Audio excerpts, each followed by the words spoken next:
League 2026 का एक ऐसा मैच जिसने तकरीबन सारे रिकॉर्ड तोड़ दिए। और वीडियो को आगे देखने से पहले वीडियो को लाइक और चैनल को सब्सक्राइब कर लें। पेशावर की टीम ग्राउंड में बैटिंग के लिए आती है और जहांदाद पहली अच्छी बॉल कराते हैं, लेकिन उसके बाद मोहम्मद हारिस के एक चौके और शानदार 2 छक्कों की बदौलत वो पहले ही ओवर को 23 रन का बड़ा ओवर बनाकर निकल जाते हैं। और उसके बाद मोहम्मद हारिस 7 गेंदों पर 16 रन्स बनाकर अलजारी जोसेफ की गेंद पर कैच आउट हो जाते हैं। उसके बाद आते हैं कोसल मेंड्स, वो भी 2 बैक टू बैक छक्के मारने के बाद यहीं पर नहीं रुकते, बल्कि उसके बाद वो 2 बैक टू बैक लाजवाब चौके भी मारते हैं और बाबर आजम के साथ एक अच्छी पार्टनरशिप ब्लड करते हुए सिर्फ 24 गेंदों पर अपनी तेज तरीन हाफ सेंचुरी पूरी कर लेते हैं और साथ ही साथ अपनी टीम का मुश्तरका स्कोर भी सिर्फ 7.3 ओवर में 100 के पार ले जाते हैं। और कशल मेंडस 50 करने के बाद भी उधर ही नहीं रुकते, पेशावर के बॉलरों पर जम के बरसात करते रहते हैं बाउंड्रीज की। और बाबर आजम भी साथ साथ अपनी बाउंड्रीज जारी रखते हैं और इसी तरह कोयटा के फैंस को मजबूर कर देते हैं रोने पर। और बाबर आजम इस एक शानदार डबल के साथ सिर्फ 31 बॉल में अपनी हाफ सेंचुरी पूरी करते हैं और सिर्फ 13 ओवर में पेशावर अपना मुश्तरका के बाद कशल मेंडस 44 बालों पे तेज तरीन 83 रन बनाने के बाद आउट हो जाते हैं। फिर फरहान बिन यूसुफ आते हैं और वो भी 8 बालों पर 19 रन बनाकर पवेलियन लूट जाते हैं, लेकिन दूसरी साइड पर अकेले बाबर आजम तूफान की तरह डटे रहते हैं और कोयटा ग्लैडिएटर्स के बॉलर्स की खूब धुलाई करके कोयटा के फैंस को रुला देते हैं। हद तो तब हो जाती है जब वो आखिरी 2 ओवर्स में शानदार छक्के मारते हैं। बॉलर्स के पास उनका कोई जवाब नहीं होता और पूरा स्टेडियम बाबर के नारों से गूंज उठता है।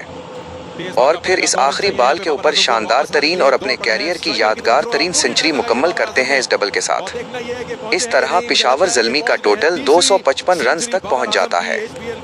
इस वीडियो के नेक्स्ट पार्ट के लिए चैनल को सब्सक्राइब कर लें। बैटर्स की शुरुआत थोड़ी स्लो होती है, लेकिन उसके बाद सऊद शकील तीसरे ओवर में इफ्तिखार अहमद की बॉल के ऊपर एक शानदार चौका मारते हैं और अपनी टीम की मुश्तरका पहली बाउंड्री लगाते हैं। और उसके बाद उसी ओवर में एक और छक्का मार देते हैं और अपनी टीम के मुश्तरका स्कोर को थोड़ा आगे ले जाने लगते हैं। और शामिल हुसैन भी एक और बाउंड्री लगा देते हैं और इतने में ही सऊद शकील मोहम्मद बासित की बॉल के ऊपर कैच आउट हो जाते हैं। बाद राइली रोसू आते हैं और वो भी पहली बॉल के ऊपर कैच आउट हो जाते हैं। और अब मोहम्मद बासित हैट्रिक बॉल के ऊपर होते हैं और अपनी हैट्रिक बॉल करवाते हैं और मोहम्मद नवाज बैटिंग पर होते हैं और उनके बैट का एज निकलता है और पीछे जाके एक शानदार चौका हो जाता है। शमील हुसैन जो एक साइड पर क्रीज पर डटे होते हैं और वो इफ्तिखार अहमद की बॉल पर एक और छक्का लगा देते हैं, लेकिन इतने में अली रजा आते हैं और वो मोहम्मद नवाज को आउट करके घर भेज देते। अब चंदीमल लाते हैं और आते ही अली रजा को एक आउट क्लास चौका मार देते हैं। और उसके बाद जो शमील हुसैन एक साइड पर क्रीज पर डटे होते हैं वो माइकल ब्रेसवेल की बॉल के ऊपर कैच आउट हो जाते हैं और अब कोयटा का साथ छोड़ देते हैं। महल और विल जैक्स मिलकर माइकल ब्रेसवेल के उस ओवर में शानदार तरीन 3 छक्के मारते हैं और उसके बाद सुफियान मुकीम आते हैं और अपनी शानदार बॉलिंग दिखाते हुए फरहान बिन यूसुफ के बहुत अच्छे कैच की बदौलत चंदी महल को आउट करके पवेलियन वापस भेज देते हैं। शानदार क्रीज पर आते हैं और वो 4 गेंदों पर सिर्फ 3 रन बनाकर पवेलियन लौट जाते हैं। उनके बाद साकिब आते ही बगैर कोई खास कारकर्दगी दिखाए फौरन वापस चले जाते हैं।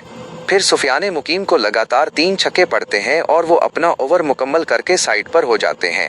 उसके बाद मोहम्मद बासित बॉलिंग के लिए आते हैं और वो आते ही जैकब्स को कैच आउट करवा देते हैं। सुफियान मुकीम 2-3 छक्के खाने के बाद कम बैक करते हैं। फिर अली रजा आते ही उस्मान तारिक को कैच आउट करवा देते हैं। यूं पेशावर ज़ल्मी कोयटा को सिर्फ 131 रन पर ढेर कर देती है। वीडियो पसंद आई तो लाइक करें और